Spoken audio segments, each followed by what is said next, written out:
देखिए अभी तक टोटल 5 क्लास हो चुका है। आज छठा क्लास है। तो पिछले 5 क्लास में हम लोग वेव्स के बारे में बहुत कुछ पढ़े। साउंड वेव्स के बारे में पढ़े, स्पीड ऑफ लॉन्गिट्यूडनल वेव्स किस पे डिपेंड करता है, वेव का इक्वेशन कैसे लिखते हैं, ठीक है। फिर सुपरपोजिशन कैसे होता है वेव्स का, इंटरफेरेंस ऑफ वेव्स कैसे होता है, कंस्ट्रक्टिव इंटरफेरेंस, डिस्ट्रक्टिव इंटरफेरेंस, ये सब पढ़ लिए हम लोग। तो जो पिछले क्लास में पढ़ाई हुआ था वो तुम्हारा टॉपिक था सुपरपोजिशन ऑफ वेव्स और इंटरफेरेंस ऑफ वेव्स। तो ये दो टॉपिक्स पे हम लोग क्वेश्चन नहीं किए थे, तो आज उस टॉपिक पे क्वेश्चन करेंगे। उसके बाद आगे पढ़ेंगे रिफ्लेक्शन ऑफ वेव्स। तो पहला क्वेश्चन तुम्हारा है कि two waves of equal frequencies have their amplitudes in the ratio 3:5. They are superimposed on each other. Calculate the ratio of maximum and minimum intensities of the resultant wave. तो यहाँ पर इस question में तुमको दो वेव्स है जिसका frequency equal बता रहा है और एम्पलीट्यूड्स का रेशियो दिया हुआ है। A1/A2 का रेशियो दिया हुआ है 3:5। इन दोनों का सुपरपोजिशन होता है तो तुमको बताना है कि जो मैक्सिमम और मिनिमम इंटेंसिटी होगा उसका रेशियो क्या होगा। तो मैक्सिमम इंटेंसिटी का फॉर्मूला लिखाए थे हम,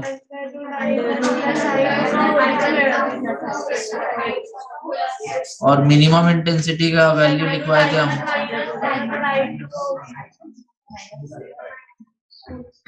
स्क्वायर। इनका रेशियो पूछा है। तो जैसे कि हम जानते हैं कि जो भी इंटेंसिटी होता है वो directly proportional to amplitude square, तो root I is proportional to A होगा। तो अगर इस क्वेश्चन में हमको एम्पलीट्यूड का रेशियो दिया हुआ है तो हम रूट I1/I2 लिख सकते हैं। रूट I1/I2 कितना हो जाएगा 3/5, ठीक है, समझ रहे हैं? yes, sir. उसके बाद अगर हम यहाँ पर आगे बढ़े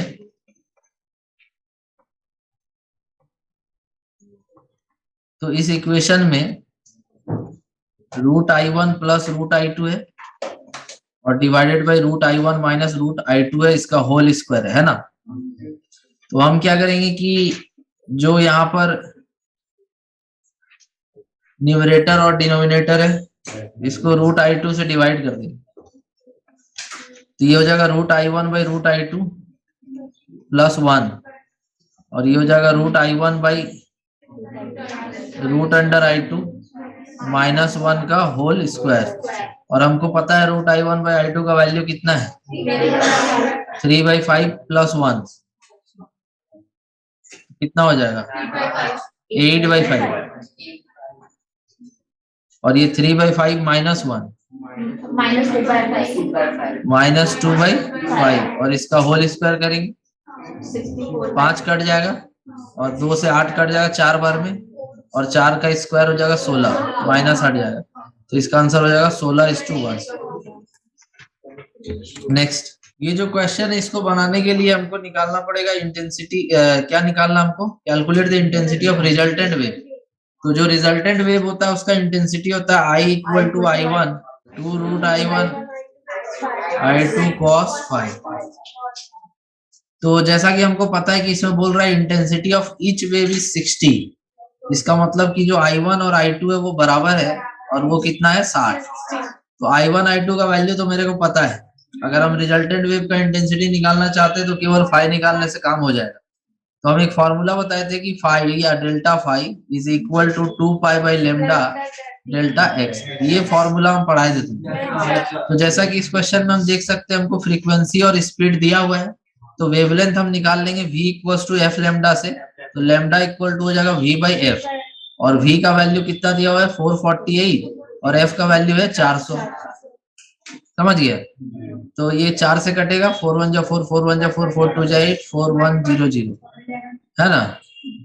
और फिर 4 से कटेगा 4 दूनी 8 और 32 4 8 जा 32 और ये 4 इंटू नहीं हम नहीं लिखे तो 4 इंटू 25 कितना हो गया? 28/25, ठीक है, मीटर। क्लियर है यहाँ तक? तो ये लेमडा आ गया मेरा। अगर हमको डेल्टा एक्स पता चल जाएगा तो काम हो जाएगा। तो डेल्टा एक्स जो है वो तुम्हारा आएगा, देखो दोनों का पोजीशन दिया हुआ है, एक है 0.2 और एक है 0.48। तो दोनों का जो पाथ है उसका डिफरेंस कितना आएगा? x2 माइनस x1 है ना। तो जो पाथ डिफरेंस होगा that will B x2 minus x1। तो x2 माइनस x1 करेगा 0.48 माइनस 0.28 है ना। तो अब हम यहाँ से डेल्टा फाई निकाल लेंगे या फाई निकाल लेंगे। सो 2 पाई बाई लेमडा, लेमडा कितना है? 28/25, और डेल्टा एक्स हम निकाल लिए माइनस करके 0.28। इसका नीचे 100 लिखेंगे और ये 28 कट जाएगा, और ये 25 से 4 बार में और 2 से 2 बार में, तो कितना जाएगा? π/2। तो cos π/2 कितना होता है? तो cos π/2 क्या हो जाएगा? 0। तो मेरा जो इंटेंसिटी होगा वो I = I1 + I2 आएगा केवल, क्योंकि ये तो 0 हो चुका है। तो 60 और 60 कितना हो जाएगा? 120 वाट पर मीटर स्क्वायर। ये आ जाएगा तुम्हारा सही answer. Figure shows a tube structure in which a sound signal is sent from one end and received at the other end. The semicircular part has a radius of 20 centimeter. The frequency of the sound source can be varied electronically between 1000 से 4000 Hz. Find the frequencies at which maxima of intensity are detected. The speed of sound is 340 metre पर second. अगर हम यहाँ पे कुछ भी बोलते हैं, एक साउंड इधर से उधर पहुंचेगा और एक साउंड ऐसे पहुंचेगा। तो मैक्सिमम इंटेंसिटी कब होता है उसका सिचुएशन लिखना पड़ेगा यहाँ पे, और मिनिमम इंटेंसिटी कब होता है उसका सिचुएशन लिखना पड़ेगा। देखना पड़ेगा कि पाथ डिफरेंस कितना है, और उसके हिसाब से फ्रीक्वेंसी कैलकुलेट करके देखेंगे कि 1000 से लेके 4000 के बीच में कौन कौन। If phi is equal to 2n pi, then the condition is of maxima, and if phi equal to 2n plus 1 pi, then the condition is of minima। या मिनिमा से कोई लेना देना नहीं। phi का वैल्यू अगर 2n pi है तो मैक्सिमम सिचुएशन आएगा, और phi का value 2 pi by lambda delta x भी होता है ना। तो वो सब यूज करना पड़ेगा यहाँ पर। जैसा कि यहाँ पर देखा जा सकता है, यहाँ पर तुम्हारा जो सेमी सर्कुलर पार्ट है उसका रेडियस कितना है? 20 सेंटीमीटर। समझ रहे हो? तो अगर साउंड इधर से इधर जाता और एक बार साउंड इधर से इधर जा रहा है, तो इन दोनों में जो पाथ का डिफरेंस क्रिएट होगा वो किससे होगा? इस वाले सर्कल से। तो इस सर्कल का लेंथ कितना है?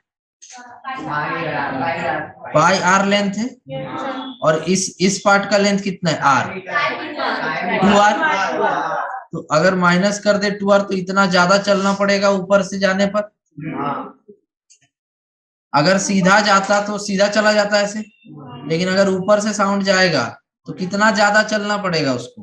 तो जो उसका सरकमफेरेंस है उसमें इसका पाथ को घटा दो। नहीं समझना।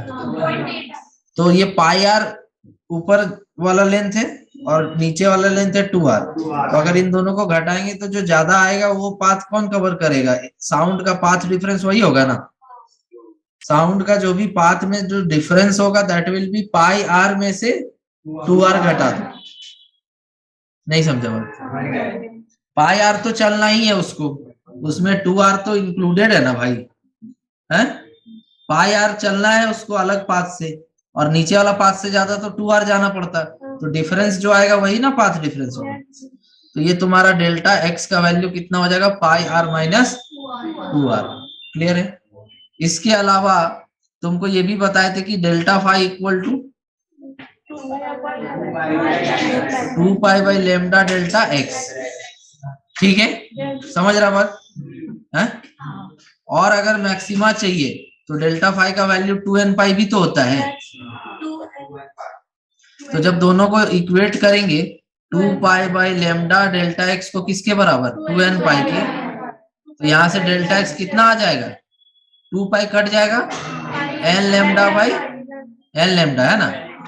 तो अगर delta x path difference n lambda है तो ही मैक्सिमा सिचुएशन बन पाएगा।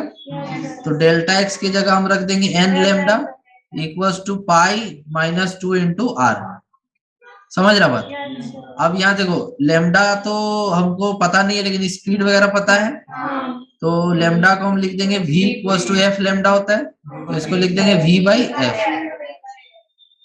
तो पाई माइनस 2 इंटू आर। तो यहाँ से f का वैल्यू कितना आ रहा है मेरा, N V by pi minus 2 into R. Clear है यहाँ पे? अब हम एक बार क्या करेंगे कि n का वैल्यू 1 लेंगे, क्योंकि हम बताए थे n का वैल्यू 0 से चालू होता है। n का वैल्यू कहाँ से चालू होता है, 0 से, लेकिन उसके लिए फ्रीक्वेंसी 0 हो जाएगा, तो वो तो काउंट नहीं करेंगे ना। अरे 1000 से 4000 के बीच में और फ्रीक्वेंसी 0 हो जाएगा, तो फिर क्या तुम साउंड सुने? तो इसीलिए n का वैल्यू कहाँ से चालू करेंगे, 1 से। तो 1 अगर हम यहाँ रखते हैं तो f इक्वल टू आ जाएगा 1 इंटू वी का वैल्यू 340 और पाई माइनस 2 3.14 माइनस 2 कितना 1.14 इंटू रेडियस 0.2 हो जाएगा। तो यहाँ से इसको जब हम सॉल्व करेंगे तो हम कैलकुलेटर यूज करते हैं, है ना। 340 बटा 1.14 और डिवाइडेड बाई 0.2, तो ये आएगा 1491 के आसपास, ठीक है ना। समझ रहा बात? ये आ गया n1 के लिए। अब हम n2 लेते हैं, क्लियर है? n का वैल्यू 2 ले रहे हैं, तो मेरा फ्रीक्वेंसी क्या आ जाएगा, 2 times of 340 divided by 1.14 into 0.2।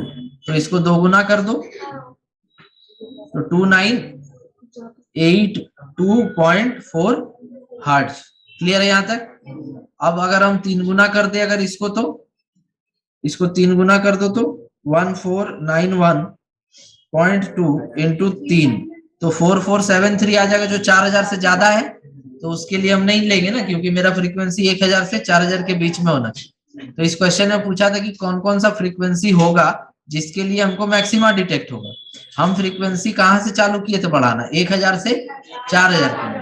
तो 1000 से 4000 तक जब हम फ्रीक्वेंसी को बढ़ाएंगे तो दो ऐसा फ्रीक्वेंसी मिलेगा, 1491.2 हर्ट्ज का और 2982.4 हर्ट्ज का। ये दो फ्रीक्वेंसी ऐसा मिलेगा जिसके लिए ये जो ईयर है इधर क्या डिटेक्ट करेगा, मैक्सिमम इंटेंसिटी डिटेक्ट करेगा। पूछो, जिसको समझ में नहीं आया पूछने के लिए कोई पाबंदी नहीं। n का वैल्यू 1 लिए तो फ्रीक्वेंसी इतना आया, और n का वैल्यू 2 लिए तो फ्रीक्वेंसी इतना आया। इन दोनों फ्रीक्वेंसी पे मैक्सिमम मिलेगा, बाकी और कोई भी फ्रीक्वेंसी लेंगे उस पर मैक्सिमा नहीं मिलेगा। वही अगर हमको इस क्वेश्चन में मिनिमा के बारे में पूछ देता, तो हम जो फॉर्मूला बताए थे फाई का 2n प्लस 1 पाई वाला, वो हम लगाते यहाँ पे, जहाँ पे हम 2n पाई लिखे हैं वहां 2n प्लस 1 पाई लिखते और हम डेल्टा एक्स निकालते, ठीक है। फिर डेल्टा एक्स को यहाँ रखते हम जहाँ पे n लेमडा रखे थे, है ना। फिर उसको सॉल्व करते अलग तरीके से, फिर उसमें वैल्यूज रखते। इसमें n का वैल्यू 0 नहीं लिए, क्योंकि उससे क्या हो जाएगा, फ्रीक्वेंसी 0 हो जाएगा, जिसका कोई मतलब निकलता नहीं। तो 1 और 2 पे ही मेरे को दो फ्रीक्वेंसी मिल रहा है। 3 लेने पे क्या हो रहा है कि जो रेंज है उससे बाहर हो जा रहा है, 4000 से ज्यादा हो जा रहा है। इस वजह से हमारा जो आंसर होगा यही है, दोनों आंसर। डाउट है किसी को तो बोलिए। लेक्चर नंबर 5 हम आज अपलोड कर देंगे, जो लोग नहीं देखा है वो आज देख लेगा, और 6 नंबर जो लेक्चर है वो भी आज ही अपलोड कर देंगे। तो अगले क्लास में आने से पहले 5 और 6 देख के, एब्सेंट करता है खाली फालतू। चलो आगे बढ़े, हो गया। नेक्स्ट अगला सवाल देखिए क्या है। Two sources are placed from a person tree as shown in figure. The speed of sound is 320 meter per second. If sound signal is continuously varied from 500 hertz से 2500 hertz, for which frequency listener will hear minimum sound intensity? ये लगभग एक ही तरह का question है, तो तुमसे उम्मीद है कि तुम ये बना पाओ, तो जल्दी बनाइए। देखिए इसको बनाते हैं, पहले तो हमको देखना पड़ेगा पाथ डिफरेंस क्या है। तो पाथ डिफरेंस है 6.4 और 6, 0.4 मीटर। और चूंकि बोला है कि मिनिमम चाहिए मेरे को, तो फाई का वैल्यू लेंगे हम लोग 2n प्लस 1 पाई, और फाई का एक और वैल्यू पढ़ा है हम क्या, 2 pi by lambda into delta x. तो यहाँ से डेल्टा एक्स कितना आ जाएगा, पाई कट जाएगा, 2n प्लस 1 लेमडा बाई 2, है ना। तो ये तुम्हारा पाथ डिफरेंस होगा। क्लियर है? और पाथ डिफरेंस 0.4 के बराबर है, और v equals to F lambda पढ़ाए थे, तो लेमडा क्या हो जाएगा, v बाई एफ।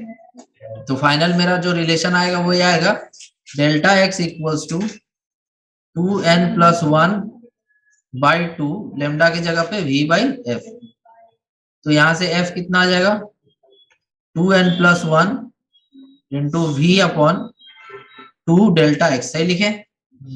तो 2n+1 v का वैल्यू कितना है 320 और 2 इंटू डेल्टा एक्स का वैल्यू 0.4। तो 4 से कटेगा, इसका 10 यहाँ रख देंगे। 8 से कटेगा, 8 इंटू 4 400 आ रहा ना। तो 400 इंटू 2n+1 है ना। तो ये तुम्हारा फ्रीक्वेंसी आ चुका है। अब मिनिमम के लिए हम लोग n का वैल्यू रखते हैं, मान लो 0 रखते हैं। तो 0 के लिए मेरा जो फ्रीक्वेंसी आ रहा है वो 400 आ जाएगा, जो रेंज से बाहर है। ये नहीं चलेगा। अब इसका मल्टीपल बढ़ाते जाएंगे, n का वैल्यू 1 रखेंगे तो 2 इंटू 1 2 + 1 3 3 इंटू 400 कितना हो जाएगा 1200। तो 1200 तो रहेगा। फिर n का वैल्यू 2 रखेंगे तो फ्रीक्वेंसी हो जाएगा 2 इंटू 2 4 1 5 5 और इंटू 4 2000। और इससे आगे जाएंगे तो और बाहर हो जाएगा। इसके आगे अगर तुम जाएगा ना तो फ्रीक्वेंसी हो जाएगा तुम्हारा 3 दूनी 6 7 7 चौके 28। तो ये बाहर हो जाएगा। समझ रहा है? तो जो तुम्हारा आंसर हो जाएगा जिसके लिए तुम मिनिमम इंटेंसिटी पाएगा वो ये दोनों होगा, क्योंकि ये तुम्हारा 500 से लेकर 2500 के बीच में, बाकी सब रेंज क्या है बाहर है। तो इस केस में मेरा 1200 के लिए और 2000 के लिए जो मेरा फ्रीक्वेंसी हम रिसीव करेंगे पी पे, या इंटेंसिटी जो रिसीव करेंगे पी पे, दैट विल बी मिनिमम। पिछले क्लास में ये सब बहुत ढंग से पढ़ाया गया, जो लोग आया था उनको पता होगा। ठीक है ना। सुपरपोजिशन कैसे होता है, इंटरफेरेंस कैसे होता है, पाथ डिफरेंस क्या होता है, फेज एंगल कैसे निकालते हैं, कंस्ट्रक्टिव इंटरफेरेंस क्या होता है, डिस्ट्रक्टिव इंटरफेरेंस क्या होता है, ये सब पिछले क्लास में तुमको डिटेल में पढ़ाया गया था। अभी तुमको यहाँ पे कुछ रियलाइज हम कराना चाहते हैं, कुछ अंतर बताना चाहते हैं। सुनो, जो कल क्लास नहीं आया था, ठीक है, जो कल यहाँ पढ़ाया गया 9 बजे से लेके 11:30 बजे तक, तुम घर पे रह के ऐसे भी नहीं पढ़ा, वो हम जानते हैं, पता है मेरे को। तुम घर पे रह के वो भी पढ़ा नहीं होगा, ऐसा नहीं कि तुम घर पे था तो पढ़ ही लिया होगा, मेरे को पता है। दूसरा बात, जो लोग आया था वो कल उसको पढ़ चुका है, तो आज अगर वो घर जाता है तो वो उसका आगे का पढ़ेगा या कुछ रिवीजन करेगा या कुछ अलग पढ़ेगा। ठीक है,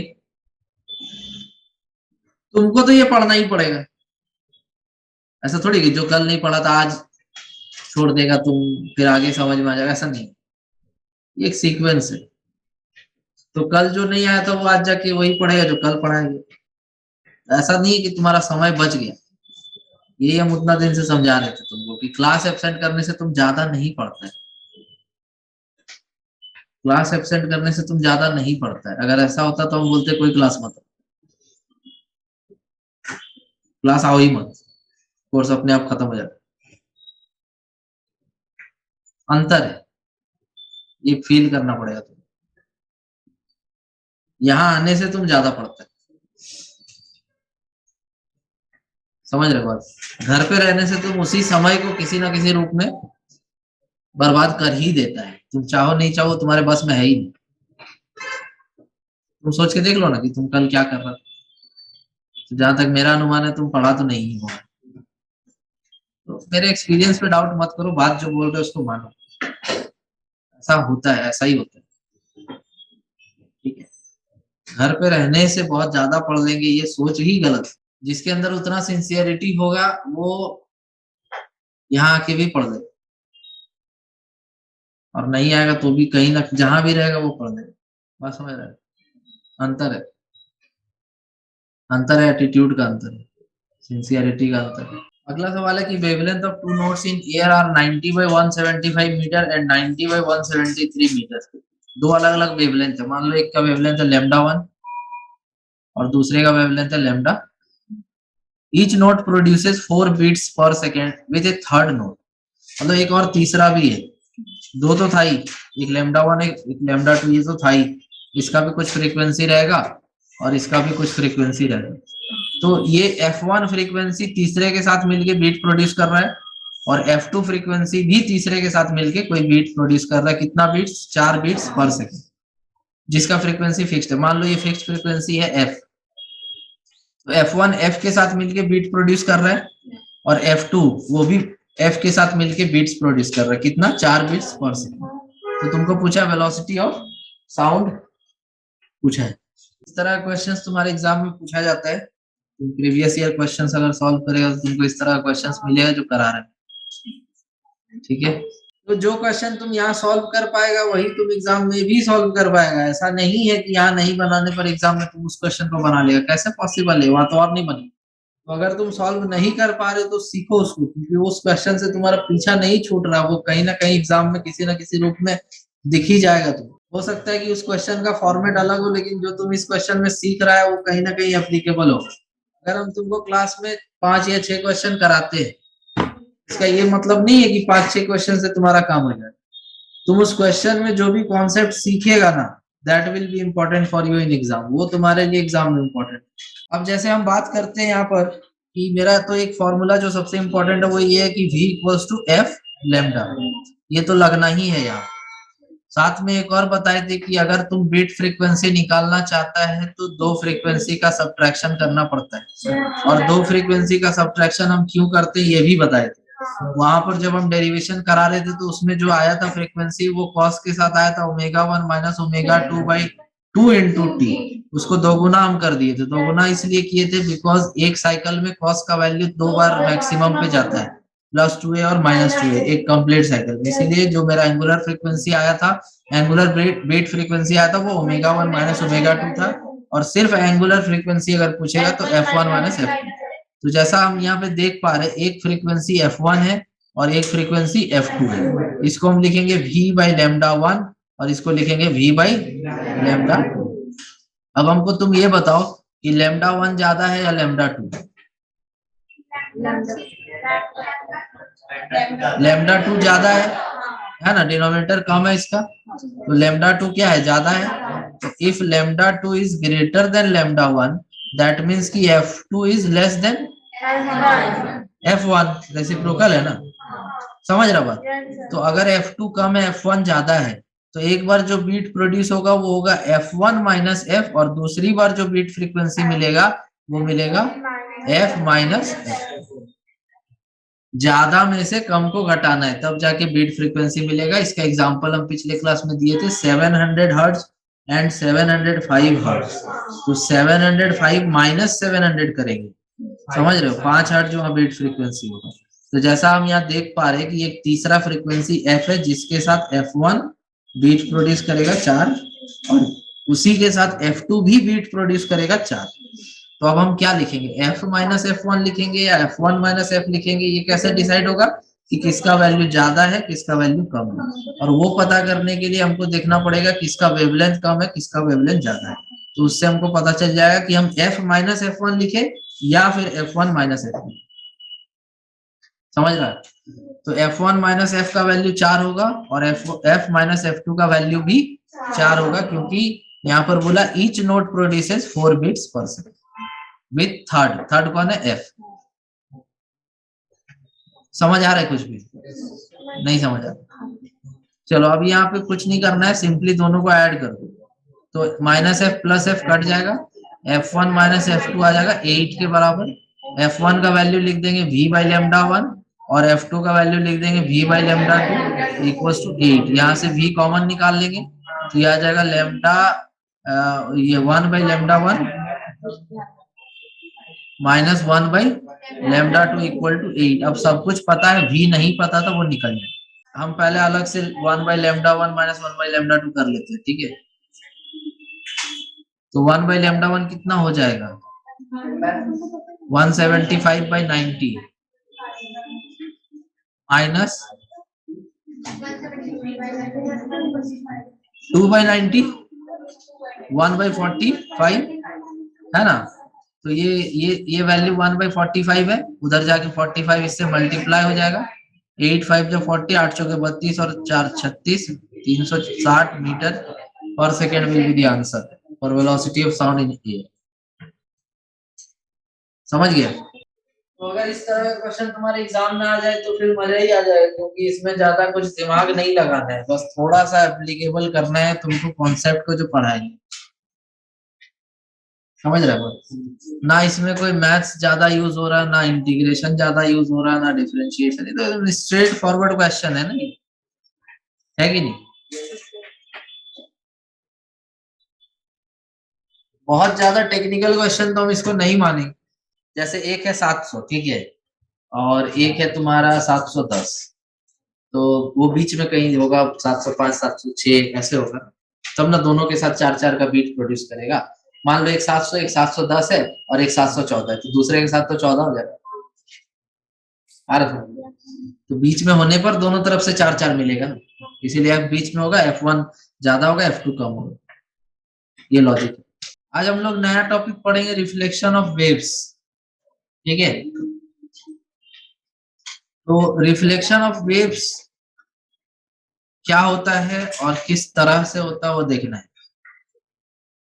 जब कोई प्रोग्रेसिव वेव किसी मीडियम में ट्रेवल करते हुए एक पर्टिकुलर बाउंड्री पे पहुंच जाएगा, तो उस बाउंड्री से टकराने के बाद वो वेव वापस लौट जाए, ठीक है, समझ गया। तो रिफ्लेक्शन जब होगा तो उसमें वेव जिस मीडियम में ट्रेवल कर रहा था उसी में लौट के वापस आएगा, जैसे लाइट में होता है, ठीक है। दूसरा डायग्राम जो तुम यहाँ देख रहा हो वो रिफ्रैक्शन का है, उसमें वेव एक मीडियम से अलग मीडियम में जा रहा, देखो एक अलग मीडियम से वो दूसरे मीडियम में जा रहा ना, सेकेंड वाले में।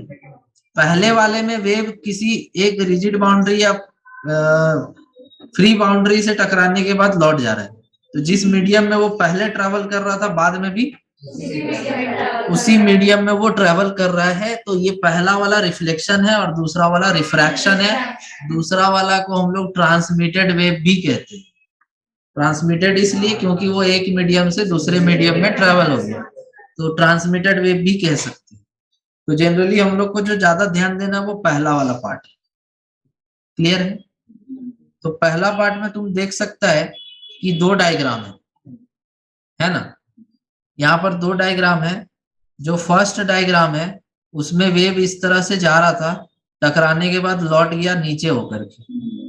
दूसरा डायग्राम में तुम देख सकते हैं कि वेव इस तरह से जा रहा था और टकराने के बाद जैसे जा रहा था वैसे ही लौट रहा है, लेकिन डायरेक्शन उसका पलट चुका है। समझ रहा बात, क्लियर है, समझ आ रहा है। तो रिफ्लेक्शन में क्या होगा कि वेव जा करके एक बाउंड्री से टकराने के बाद वापस लौट जाएगा। पहला जो बाउंड्री है ये रिजिड है, ये फिक्स्ड है, और दूसरा जो डायग्राम है उसमें फिक्स नहीं है, देखना ऊपर हो जाएगा। ये फ्री बाउंड्री बोलते हैं इसको, फ्री एंड बोलते हैं इसको, ठीक है ना। और पहला जो है वो फिक्स्ड एंड है। तो फिक्स्ड एंड में क्या होगा कि जो वेव है उसका फेज बदल जाए, ठीक है। पहले एम्पलीट्यूड प्लस ए था तो बाद में माइनस ए हो जाएगा, लेकिन सेकेंड फ्री बाउंड्री में जब वेव टकराएगा तो उसका एम्पलीट्यूड प्लस ए था तो बाद में भी प्लस ए ही रहेगा, केवल डायरेक्शन बदल जाएगा। समझ आ रहा है। पहला case is for fixed and. Fixed and में क्या है कि रिजिडिटी है, वो ऊपर नीचे नहीं हो सकता। तो वेव जब इस तरह से जा रहा था तो वहां पहुंचने के बाद उसका जो फेज एंगल है वो बदल जाएगा, कितना डिग्री, 180 डिग्री। पहले ऐसे था और अब ऐसे हो गया, तो कितना डिग्री चेंज हो गया, 180 डिग्री फेज एंगल में चेंज हमको देखने को मिलेगा अगर वेव फिक्स्ड एंड से लौटता है टकरा।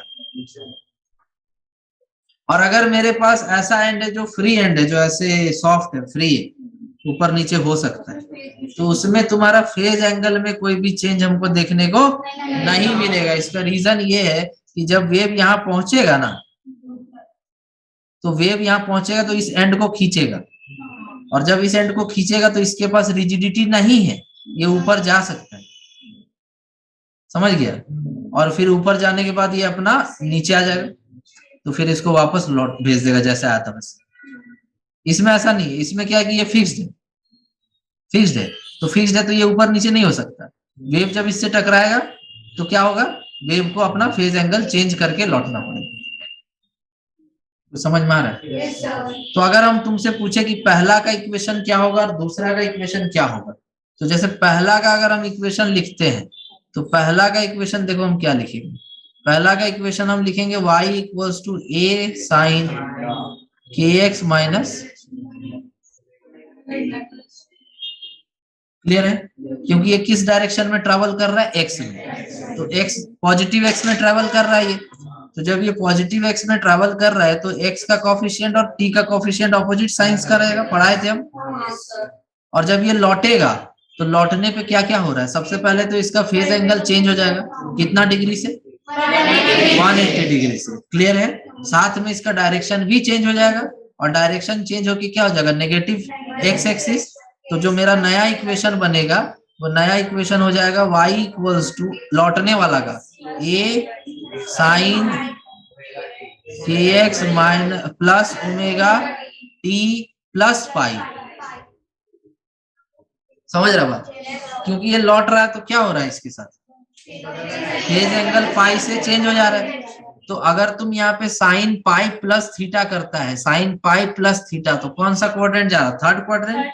थर्ड क्वाड्रेंट में साइन नेगेटिव में चेंज हो जाता है, माइनस साइन हो जाता है, और साइन कॉस में नहीं बदलता, पता है। तो जो इक्वेशन मेरा इसका बन रहा है वो क्या बन रहा है, y equals to minus A sine के एक्स माइनस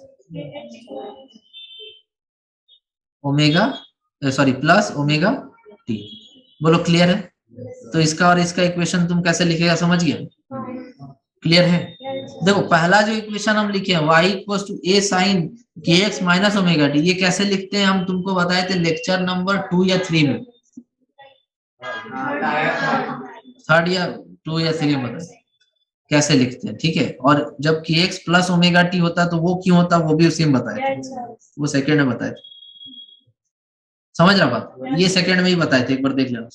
तो ये हम लोग किस तरह से लिखते हैं वो पढ़ाए हम पहले। अब यहाँ प्लस पाई क्यों किया वो भी तुमको अभी बता दिया, क्योंकि इसका फेज एंगल 180 डिग्री पलट जाएगा, जो एम्पलीट्यूड ए था वो बाद में माइनस ए हो जाएगा। तो वो किससे हो रहा है, change in phase angle pi से।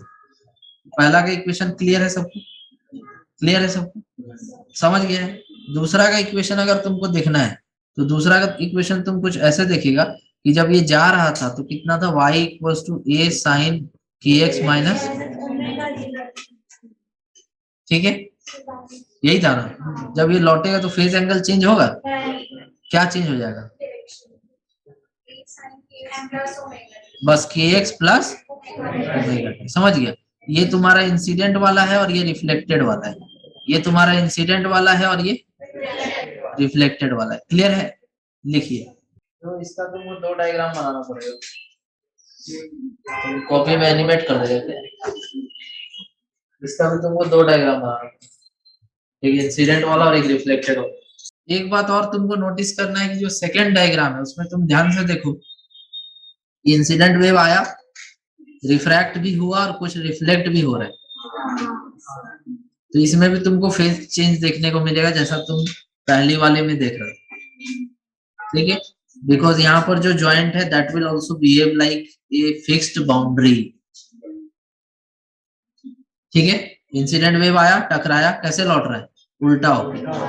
लेकिन तुम ये भी देखना कि उसका एम्पलीट्यूड भी बदल गया, कम हो गया। तो वो एंड एक तरह से फ्री बाउंड्री की तरह से बिहेव नहीं कर रहा है, बल्कि वो एक तरह से फिक्स्ड बाउंड्री की तरह से बिहेव कर रहा है, जो कि फेज चेंज करा पा रहा है। समझ रहा है। वेव प्रॉपर्टी मतलब कि जैसे speed, frequency, time period, angular frequency, wavelength, ठीक है, ये के angular wave number, amplitude, intensity, phase angle. और रिफ्लेक्शन में क्या क्या चेंज होगा, क्या नहीं चेंज होगा, और ट्रांसमिशन में क्या क्या चेंज होगा और नहीं चेंज होगा, ठीक है। ट्रांसमिशन मतलब रिफ्रैक्शन, ठीक है। तो देखो जैसे पहला पार्ट में हम देख रहे थे कि जो मेरा स्पीड है वो चेंज करेगा क्या, नहीं चेंज करेगा।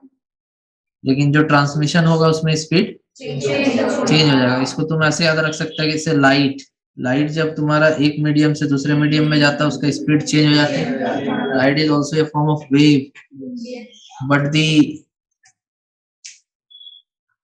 रिफ्लेक्शन में लाइट का स्पीड चेंज नहीं होता। अगर वो वैक्यूम में जिस स्पीड से चल रहा था रिफ्लेक्ट होने के बाद भी उसी स्पीड से चलेगा, तो उससे रिलेट करके तुम इसको याद रख सकते हैं, ठीक है। दूसरा है फ्रीक्वेंसी। फ्रीक्वेंसी का मतलब एक तरह से टाइम पीरियड भी और एक तरह से एंगुलर फ्रीक्वेंसी भी, क्योंकि सब एक दूसरे से क्या है, related. Time period is reciprocal of frequency और omega equals to 2 pi f. तो इनमें से तीनों में से अगर कोई एक भी चेंज करेगा तो बाकी दोनों भी चेंज हो जाएंगे। तो जैसे अगर तुमसे कोई पूछे कि रिफ्लेक्शन में फ्रीक्वेंसी चेंज होगा, नहीं। ट्रांसमिशन में फ्रीक्वेंसी चेंज होगा, नहीं। आ रहा समझ में? जैसे अगर मान लो कि लाइट है, तो लाइट अगर निकला किसी सोर्स से, एग्जांपल देके रिलेट कर रहा है, लाइट अगर निकला किसी सोर्स से और वो चला गया एयर से वाटर में, तो उसका फ्रीक्वेंसी चेंज यहाँ पे नहीं होगा, क्योंकि फ्रीक्वेंसी बेसिकली यहाँ पे जो सोर्स ऑफ लाइट है उस पर डिपेंड कर रहा है। तो अगर वो एयर से किस में चला जा रहा है, वाटर में, तो उसका स्पीड चेंज होता है, ठीक है ना, उसका स्पीड चेंज होता है, उसका वेवलेंथ चेंज होता है, क्लियर है। लेकिन जो फ्रीक्वेंसी रहता है वो क्या रहता है, कांस्टेंट। तो सेम यहाँ पे उसी तरह से तुम साउंड के केस में भी याद रख सकते हो। समझ आ रहा है? तीसरा पॉइंट है वेवलेंथ एंड के का मतलब 2 पाई/लैम्डा। तो अगर मान लो कि वेवलेंथ की बात करोगे तो पहला केस में तुम देखा इक्वेशन, जो भी 4 इक्वेशन हम लिखे थे, चारों में के का वैल्यू बदले थे। के तब तक चेंज नहीं होगा जब तक मीडियम चेंज, वेवलेंथ तब तक चेंज नहीं होगा जब तक यहाँ पे मीडियम चेंज नहीं होगा। तो ट्रांसमिशन या रिफ्रैक्शन में लैम्डा चेंज हो जाएगा, but reflection of sound wave में लैम्डा का वैल्यू क्या रहेगा, कांस्टेंट, या फिर के का वैल्यू क्या रहेगा, fix constant. Amplitude and intensity, ठीक है।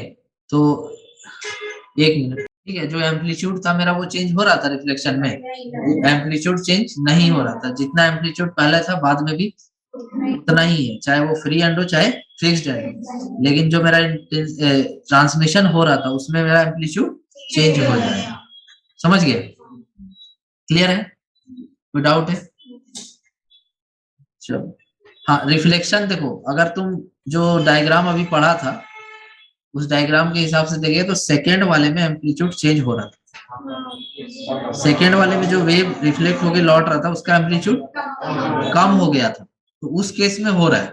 बट जो पहला केस हम बताए तुमको 2 डायग्राम, उसमें कोई भी चेंज हमको देखने को नहीं मिलेगा, ठीक है। तो ये डिपेंड करेगा। तो यहाँ पे चेंज लिखा हुआ है, दैट मीन्स कि it is including all the cases. But अगर पहला केस का बात सिर्फ करें तो डू नॉट चेंज। पहला जो 2 डायग्राम था ना उस केस में चेंज नहीं हो रहा है। सेकेंड वाले में बताएं तुमको कि जब रिफ्लेक्ट होके वेव लौट रहा था तो उसका एम्पलीट्यूड क्या था, छोटा था। समझ रहे हो? उस केस में चेंज होगा। अगर ऐसा सिचुएशन आता है तुमको ये सोच करके लिखना पड़ेगा कि चेंज हुआ या नहीं। तो हम जो बताए पहला वाला केस उसके हिसाब से डू नॉट चेंज।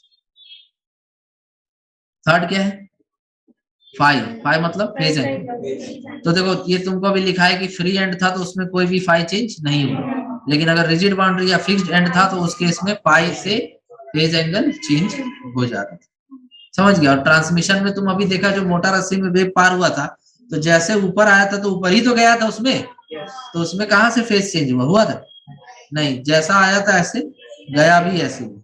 क्लियर है? देखो जो पहला पार्ट था उसमें जो फ्री एंड था वो जितना ऊंचाई पे एम्पलीट्यूड आएगा उतना ऊंचाई पे जाएगा और उतना ही नीचे आएगा। जितना ऊंचा गया तो उतना नीचे आके उसको वापस भेज, ठीक है। बट चूंकि सेकंड केस में क्या हो रहा था, रिफ्रैक्शन हो रहा था, तो रिफ्रैक्शन जब वहां पे हो रहा था तो उस केस में तुम्हारा जो जॉइंट है उस पर एनर्जी जब पहुंचेगा तो कुछ आगे चला जाएगा और कुछ लौट जाएगा। इस वजह से उसमें एम्पलीट्यूड चेंज हमको देखने को मिले। समझ रहे हो? जो पार्टिकल्स के पास जो भी एनर्जी है उसी से तो ऊपर नीचे हो रहा है ना वो। तो जो बाउंड्री पे जब वो वेव पहुंच रहा था तो कुछ पार्ट अंदर चला गया सेकेंड मीडियम में और कुछ पार्ट लौट गया। तो इस वजह से वहां पर जितना एनर्जी के साथ पार्टिकल्स आया था उतना एनर्जी के साथ लौट नहीं पा रहा है। क्लियर है? जैसे कि लाइट में जितना एंगल के साथ आता है उतना ही एंगल के साथ लौट जाता है, होता है ना। तो उसी तरह से यहाँ पे तुम याद रखो जितना एम्पलीट्यूड के साथ आया था उतना ही एम्पलीट्यूड के साथ वापस चला गया। समझ रहे बात? नेक्स्ट टॉपिक पढ़ेंगे हम लोग इको।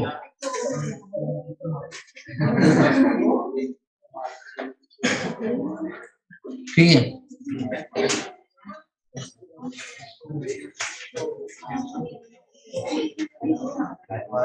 जैसे तुम पहाड़ पे गया है ना और उसके सामने अगर एक दूसरा पहाड़ या क्लिफ होता है तो वहां पर किसी का नाम चिल्लाता है।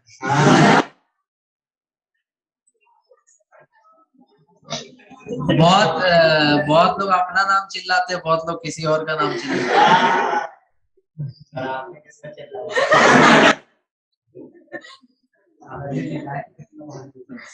अलग अलग फेज में अलग अलग। तो यहाँ पर जैसे मान लो कि तुम कुछ भी बोलेगा ना तो वो साउंड जा करके उस ऑब्स्टेकल से टकरा के लौटता है, ठीक है। तो उसको हम लोग इको बोलते हैं। जैसे तुम किसी खाली रूम में कुछ गूंजता है ना आवाज, तो वो इको नहीं है, वो रिवर्बरेशन कहलाता है, ठीक है। इको सुनने के लिए है, क्या बोले? नहीं नहीं, रेजोनेंस तो अलग चीज है, उसको ये बोलते हैं।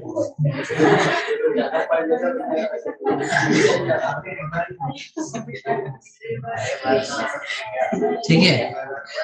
जब तुम किसी खाली रूम में कुछ बात करो तो आवाज वहां पे भी गूंजता है ना, खाली रूम में कुछ बात करते हैं तो आवाज वहां भी गूंजता है, तो वो एक तरह से रिवर्बरेशन कहलाएगा, ठीक है। जैसे तुम सिनेमा हॉल में जाओ तो सिनेमा हॉल में तुम देखना जो वॉल्स होता है वो इस तरह का तो नहीं होता, उसके ऊपर कुछ फोम या सॉफ्ट मटेरियल कोटेड रहता है, तो वो एक तरह का साउंड एब्जॉर्बर होता है जो कि उस रूम के रिवर्बरेशन को रोके। जब वहां पर क्या होगा कि मूवी चलेगा ना सिनेमा हॉल में, तो क्या होगा कि जो साउंड है वो बार बार टकराएगा दीवार से और तुम्हारी कानों तक पहुंचेगा, तुमको समझ ही नहीं आएगा क्या बोल रहा हूं। तो जो तुम सस्ता सिनेमा हॉल गया है? जिसमें कहीं भी बैठ जाओ, पैर उठा के बैठ जाओ, या नहीं गया है जी वो सब सिनेमा हॉल जो होता है ना, समझ गया ना बात, जो अंदर कुछ भी लेके चले जाओ, खा के थूक दो।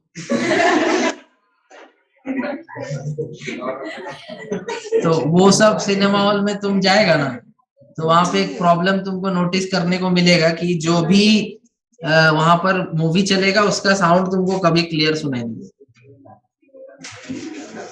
हम जब क्लास 10th में थे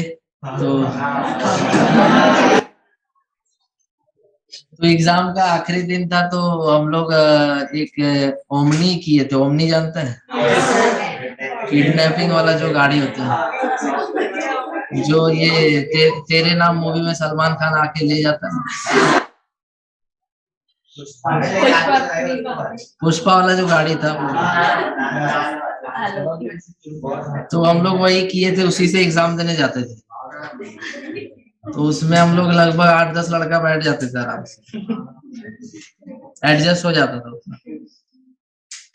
तो लास्ट दिन एग्जाम का था तो सब प्लान किया कि मूवी देखने चलते हैं। तो मूवी देखने का प्लान बना, तो उस टाइम मेरे ख्याल से शायद रेस मूवी रिलीज हुआ था, सैफ अली खान का पहला वाला।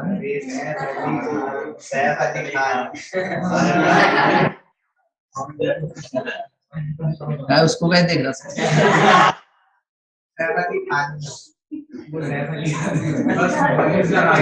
जहां तक हमको याद है वो मूवी शायद 2008 में ही आया था। हाँ मतलब उसी टाइम का वो था, रेस ही देखने गए थे।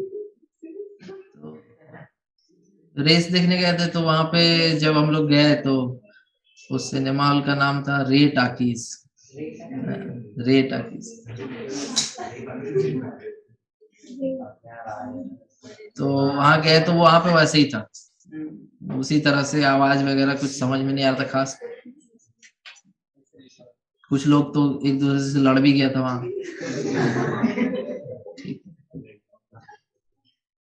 वो गोली नहीं चला था जो सोच रहा था,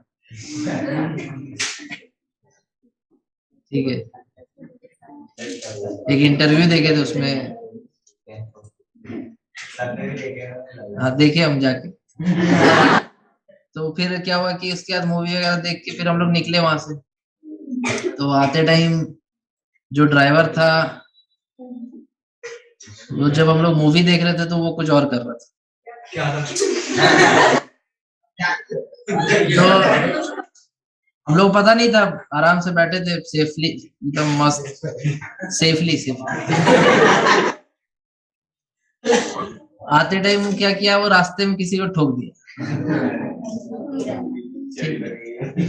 वो एक ऑटो वाला को कुछ ऐसा मारा कि ऑटो तो भाई 3 पहिया पे चलता, उसमें उतना बैलेंस होता नहीं, वो पलट गया। उसके बाद हम लोग ये सोचे कि अगर कोई पकड़ा तो बहुत मारेगा, क्योंकि सब लड़का लोग बैठा है और देखने में भी अच्छा नहीं है कि तो फिर उसको बोले भगाओ भगाओ भगाओ। फिर बाद में पता चला कि वो क्या कर रहा था, तब समझ ही गया वो तो। ऐसे घर पहुंचते पहुंचते हम लोग बहुत टाइम हो गया था, लगभग अंधेरा ही हो गया था। तो ऊपर से एग्जाम वाला जो गाड़ी होता है वो सबको अपने अपने घर पे छोड़ते छोड़ते जाता है ऐसे, है ना, कोई यहाँ से बैठा कोई इधर बैठा। तो ऐसे करते करते और अंधेरा हो गया। तो जब हम लोग पहुंचे तो हम लोग गाड़ी में बचे थे 3 लोग, उसमें एक लड़का था। 3 लोग बचे, सबको ड्रॉप करते हुए बढ़ते गए, 3 लोग बचे थे उसमें। उसके बाद जब एक लड़के के घर पहुंचे, ठीक है, तो गेट पे उसके पापा खड़े थे। अब उसके बाद उनके जो फादर थे वो बहुत ज्यादा स्ट्रिक्ट थे, यहाँ तक कि हम लोग उसके घर जाते थे तो डरते थे कि कहीं उनके पापा ना दिख जाए, तो दूर से ही देख लेते थे, आसपास गाड़ी वाड़ी नहीं लगा हुआ। उसके बाद उसको बुलाते थे, इतना डेंजरस थे, क्योंकि वो किसी को भी पकड़ के सुनाना चालू या क्या तुम लोग पढ़ता लिखता नहीं इसलिए। तो जनरली जितने भी फ्रेंड थे उसके घर जाने से सबको दिक्कत ही था। अब वो आदमी मिल गया वहां, और वो भी एग्जाम खत्म होता तो दोपहर के टाइम हम लोग घर पहुंच रहे, रात होने वाला है। अब तुम समझ लो, सबसे पहले वो ड्राइवर को सुनाना चालू किया। बहुत सुनाया उसको, बहुत ज्यादा सुनाया उसको। वो ड्राइवर जो था वो मतलब यंग था ज्यादा, समझ रहे ना, अपना ही कैटेगरी थे। उसको पूरा पूरा सब पूरा सुनाया उसको। उसके बाद उसका नजर पड़ा मेरे पे, इसी मसाला में हमको भी पीस दिया, मेरे को भी सुना दिए पूरा। अब उसके बाद क्या है, फिर अपने घर पहुंचे। तो अपने घर पहुंचे तो अब वहां पापा जितना भी सुना रहे कम ही लग रहे, उधर से ऑलरेडी सुन के ही आए। तो ठीक है, बट एग्जाम का आखिरी दिन ही करो तो बेहतर है। एग्जाम का आखिरी दिन चलता है, बिकॉज 1 महीने का स्ट्रेस होता है। सीबीएसई वाला पता है ना, एग्जाम लेता है 10 दिन छोड़ छोड़ के, तो ऐसा लगता है कि पूरा चल ही रहा है, कितना दिन से चल रहा है, 1 महीना से चल रहा है। उसके बाद हम लोग थोड़ा सोचे एंजॉय कर लेते।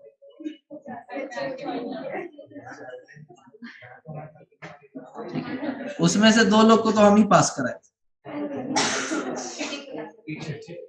हम लोग ऐसे बैठते थे, ये 2 लोग यहाँ बैठा, 2 लोग यहाँ बैठा, 2 लोग यहाँ बैठा ऐसे, और उसमें से एक लड़का जो बैठता था वो बैठता था यहाँ पे, और हम बैठे थे यहाँ पे। अब तुम समझ जाओ, डायरेक्ट कांटेक्ट, डायरेक्ट कांटेक्ट। तो उसका आया 75%, पास हो गया। उसका उसका जो पापा थे ना, वो इतना ज्यादा भावुक हो गए, इतना ज्यादा एक्साइटेड हो गए कि बाकी 8-10 लोग को, जितना लोग हम लोग जाते थे सबको सुनाते चलते, क्या पढ़ता तुम लोग, देखो मेरा बेटा 75% ला। और वो लोग सब मिलके मेरे को सुनाता था, तुम ही पास कर रहे। मेरा 90% है।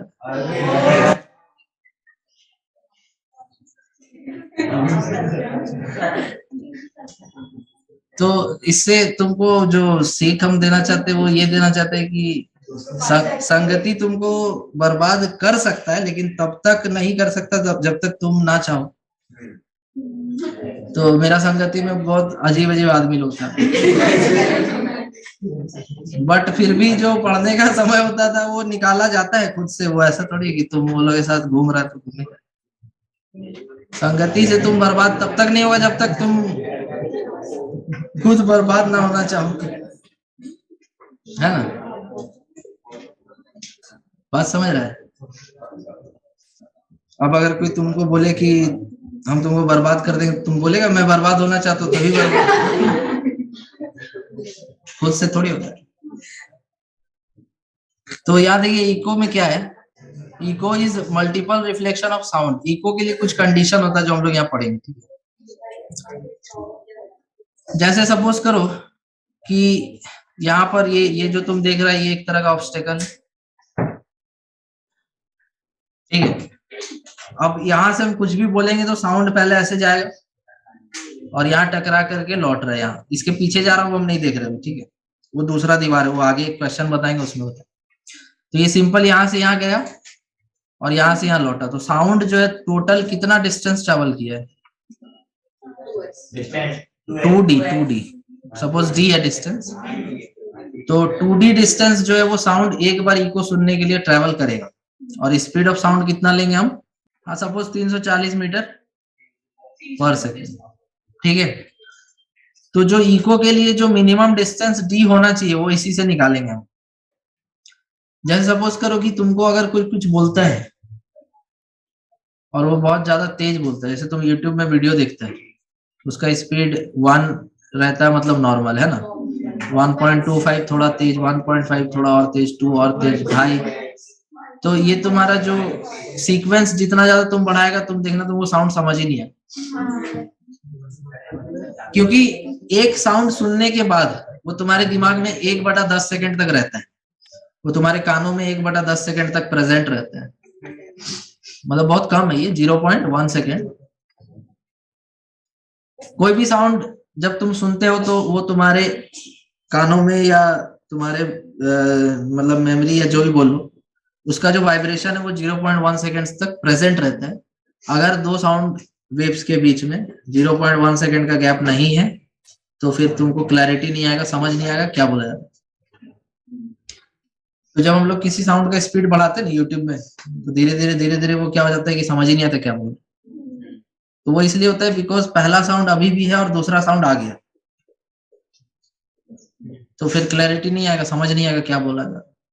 तो उसी तरह से 0.1 सेकेंड का गैप होना चाहिए दो साउंड वेव्स के बीच में, तब जा करके हम सुन के डिफरेंशिएट कर पाएंगे कि दोनों साउंड अलग अलग, ठीक है। तो यहाँ पे टाइम हम कितना लेंगे? 0.1 सेकेंड। तो अब मेरे को सब कुछ पता है, डिस्टेंस, स्पीड, टाइम, तो फॉर्मूला लगा देंगे, distance equal to speed into time, है ना। तो इस हिसाब से डिस्टेंस कितना था? 2D, स्पीड था 340 और टाइम था 0.1 सेकेंड, तो D इक्वल टू आ जाएगा 17 मीटर।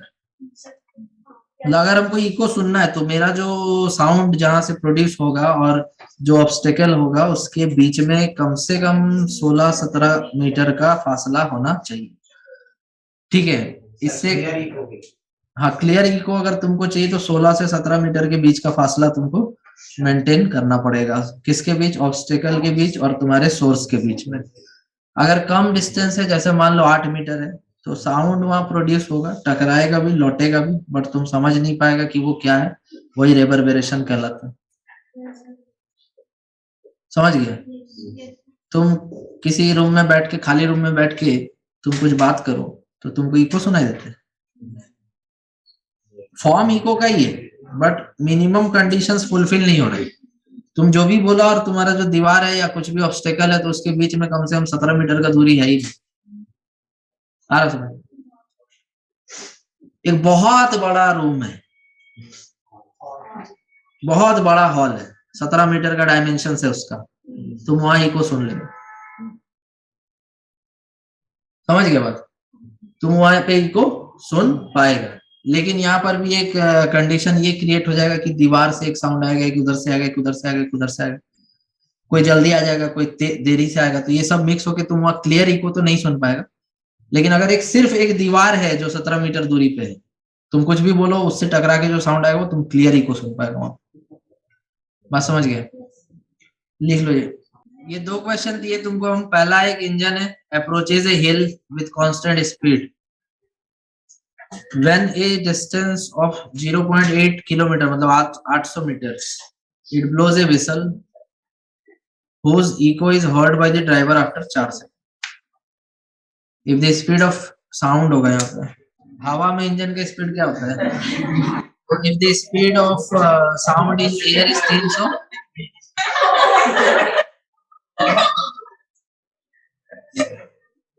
है ना, साउंड ही लॉजिकल है। if speed of sound in air is 330 metre per second, calculate the speed of engine. इस क्वेश्चन से तुम्हारा इको का जो भी कॉन्सेप्ट है वो क्लियर हो जाएगा ढंग से। पहला से तो थोड़ा बेसिक क्वेश्चन है, सेकेंड वाला तो अच्छा क्वेश्चन है। पहला क्वेश्चन लिखो, ट्राई करो, फिर दूसरा क्वेश्चन लिखना, और जो नहीं ट्राई कर पा रहा पूरा क्वेश्चन लिख लो। हाँ, मतलब खाली क्या बैठेगा। देखो पहला पार्ट है कि engine approaches A hill with a constant speed. मान लो ये हिल है, ठीक है, और एक ट्रेन का जो इंजन है वो चल रहा, सपोज करो कि कितना ले ले, वी ले ले, वी से चल रहा है। तो अभी सपोज करो कि इंजन और हिल के बीच का जो दूरी है वो है 800 मीटर, है ना। तो जब 800 मीटर है तब ये हॉर्न बजाता है, ठीक है, और ये जो हॉर्न बजा रहा है तो ये जा रहा साउंड यहाँ से ऐसे यहाँ टकराया और फिर ये जा करके लौट जाएगा, और जब तक ये लौटेगा वो ट्रेन वहीं खड़ा होकर देखता रहेगा। वो तो वी स्पीड से आगे चलेगा ना। हा? ऐसा तो नहीं है ना कि वो मतलब जो ड्राइवर है वो ब्रेक पे पैर रखे हुए था, जैसे ही हॉर्न बजा ब्रेक लगा दिया, रुक गया, चलते रहेगा वो। तो चलते चलते सपोज करो एक्स चल गया वो, ठीक है, तो साउंड यहाँ रिसीव करके इको सुन लेगा। क्लियर है? तो एक्चुअल में जो साउंड इस डिस्टेंस जो ट्रेवल करेगा यहाँ पे, distance travelled by sound is equal to, देखो पहले यहाँ से जाएगा यहाँ तक कितना 800 मीटर, फिर यहाँ से लौटेगा यहाँ तक कितना 800 माइनस एक्स, तो 800 मीटर प्लस फिर लौटेगा कितना 800 माइनस एक्स, तो कितना हो गया 1600 माइनस एक्स। समझ रहा बात? अब यहाँ जो एक्स है वो क्या है, डिस्टेंस है किसका, इंजन जितना ट्रेवल किया टी टाइम में, तो हम इसको लिख देंगे speed of engine into time. 4 second के बाद इको हर्ट हुआ है, मतलब टाइम कितना लगा है 4, सो 4v। इतना समझ में आया? ये कौन डिस्टेंस ट्रेवल किया जी? नहीं, साउंड। ये जो x था वो इंजन का डिस्टेंस था, जो vt लिख करके टाइम का वैल्यू 4 सेकंड रख दिया, क्योंकि 4 सेकंड बाद वो सुन पाया है ना। तो ये आ गया डिस्टेंस ट्रेवल्ड बाय साउंड, और हम यहाँ से निकाल लेंगे distance travelled by sound is equal to speed of sound into time. तो डिस्टेंस ट्रेवल्ड बाय साउंड कितना है 1600 minus 4v equals to distance हो गया, स्पीड कितना है 330, और टाइम 4 सेकंड लगेगा इसको भी लौट के आने में। अरे एक ही साथ लौट के एक ही जगह पहुंचेगा ना दोनों। हम कुछ बोल के चले गए, कल एक आदमी आके यहाँ सुन रहा है। ये ट्रेन जो है वो जहां जितना 4 सेकंड में जितना आगे जाएगा, साउंड को भी तो 4 सेकंड में वहीं पहुंचना पड़ेगा ना। तो साउंड का टाइम जो ट्रेवल का है और इंजन का ट्रेवल का टाइम हम दोनों का 4 सेकंड ही लेंगे। तो ये हो जाएगा तुम्हारा 4v equals to 1600 minus 330 into 40, 1230, यहाँ से v 1320, तो वो 4v इक्वल टू कितना आ रहा है 280, 280। तो v इक्वल टू कितना हो जाएगा 70 मीटर पर सेकंड। तो स्पीड ऑफ इंजन हो जाएगा 70 मीटर पर सेकंड। तो इस तरह से इसको बनाना था। देखिए हम बना रहे, ये एक हिल है और ये दूसरा हिल है, ठीक है। आदमी सपोज यहाँ खड़ा है, गोली चलाया, साउंड ऐसे ट्रेवल किया, इससे टकराया, ठीक है। एक साउंड वेव इधर ट्रेवल किया और इससे टकराया, ठीक है। तो जब ये लौटेगा एक इको सुनाई देगा, और जब ये लौटेगा तो दूसरा इको सुनाई देगा। इसका टाइम है सामने वाला का 1.5 सेकेंड और दूर वाला का टाइम है 2.5 सेकेंड। तो अगर हम इसको x मानते हैं और टोटल डिस्टेंस को d मानते हैं तो ये कितना होगा, समझ रहा बात? तो हम पहला इको के लिए इक्वेशन अगर लिखते हैं तो पहला इको में कितना डिस्टेंस ट्रेवल हुआ है 2x equals to speed into time कितना है, तो यहाँ से x इक्वल टू कितना आ जाएगा 332 इंटू 1.5 बटा 2, 249 मीटर। मीटर में है ना? हाँ ठीक है। सेम उसी तरह से अगर हम दूसरा इको का इक्वेशन लिखते हैं तो कितना डिस्टेंस ट्रेवल करेगा d minus x, d minus x, 2d minus x. Speed कितना है 332 और टाइम कितना है 2.5। x का वैल्यू हम निकाल चुके हैं, तो d माइनस 249 और 2 को ले जाके उधर डिवाइड कर दो, 332 इंटू 2.5 करो, डिवाइडेड बाई 2 करो, 415 और 219 उसमें जुड़ जाएगा जाके 249, ये 664 आ जाएगा। अरे यार एक स्टेप और लिखना पड़ेगा, समझ जाएगा ना। यहाँ सॉल्व करेंगे x का वैल्यू रख के तो d इक्वल टू आ जाएगा 664 मीटर। क्लियर हो गया? तो इस तरह से बनाना था, कोई बहुत टफ तो नहीं लग रहा।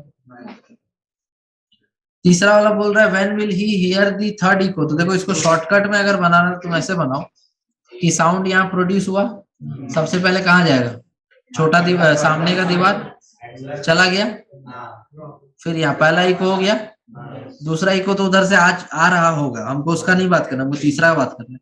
तो जब ये इको सुना तो ये साउंड यही सुन करके इसका कान में घुस के रह जाएगा,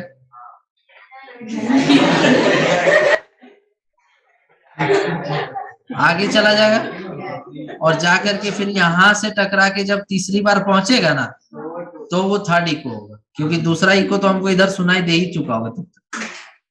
समझ रहा बात? तो थर्ड इको हमको इस तरह से सुनाई देगा, पहला इको सुनाई दिया, वही लौटा जो था ना मेरे पास, वो वहां रुका नहीं, वो पीछे जाके टकरा जाएगा और वापस मेरे पास लौट के आएगा, तो थर्ड इको बनेगा। ये पूरा क्लियर कॉन्सेप्ट है इसका। समझ रहा बात? नहीं समझ में आया? जिसको नहीं समझ आया फिर से देखो। देखो हम यहाँ कुछ किए, साउंड पहले कहाँ टकराएगा, यहाँ से टकरा के आ गया, ठीक है, कितना देर में आ गया, 1.5 सेकेंड। एक साउंड वेव इधर जा रहा था और ये वो लौट करके कितना देर में आने वाला है, 2.5 में। तो जो 1.5 सेकेंड में यहाँ साउंड पहुंच चुका था वो वहीं बैठ जाएगा, मेहमानी में तो गया नहीं, तो वो कहाँ जाएगा, आगे, और वो जा करके फिर जब पहुंचेगा ना तो ये तीसरा बनेगा, ये तीसरा बनेगा, पहला बन चुका था और ये जो आ रहा था इससे दूसरा बनेगा। अब भी नहीं समझ में आया? कोई जबरदस्ती नहीं है, नहीं समझ में आया तो बोलो। तो इस तरह से तीसरा इको सुनाई देगा। तो टोटल टाइम अगर हमको निकालना है तीसरा इको का, तो या तो हम डायरेक्ट 2.5 + 1.5 कर देंगे तो भी आ जाएगा, या फिर टोटल साउंड को कितना चलना पड़ेगा, x और x 2x d - x d - x d 2d, अरे x और x 2x और उधर d - x d - x, x और x कट गया, क्या बचा, 2d। तो टोटल तीसरा इको जब हम लोग सुनेंगे तो उस टाइम हमको कितना चलना पड़ेगा, 2d। तो 2d equals to speed of sound into time नहीं पता, d का वैल्यू हम कितना निकाले थे, 664/332, तो 2 बार में 4 सेकंड। तो पहला इको सुनाई दिया 1.5 सेकंड पे, दूसरा इको 2.5 सेकंड पे और तीसरा इको 4 सेकंड पे। इस तरह से 5वां तक जा सकते हैं या उसके आगे, बट 1 2 3 काफी है। तो तुम्हारा क्लास ओवर हो गया। अगले क्लास में हम लोग स्टैंडिंग वेव्स पढ़ेंगे, स्टैंडिंग वेव्स और स्टेशनरी वेव्स। तुम्हारा बहुत सारा क्वेश्चन स्टेशनरी वेव से ही पूछा जाता है, स्टैंडिंग वेव से पूछा जाता है, ठीक है ना। ऑर्गन पाइप्स या फिर जो तुम पढ़ता है ना ये सब नोट्स और एंटी नोट्स, तो ये सब तुमको पूछा जाता है इससे, स्टेशनरी वेव्स या स्टैंडिंग वेव्स। बोलिए।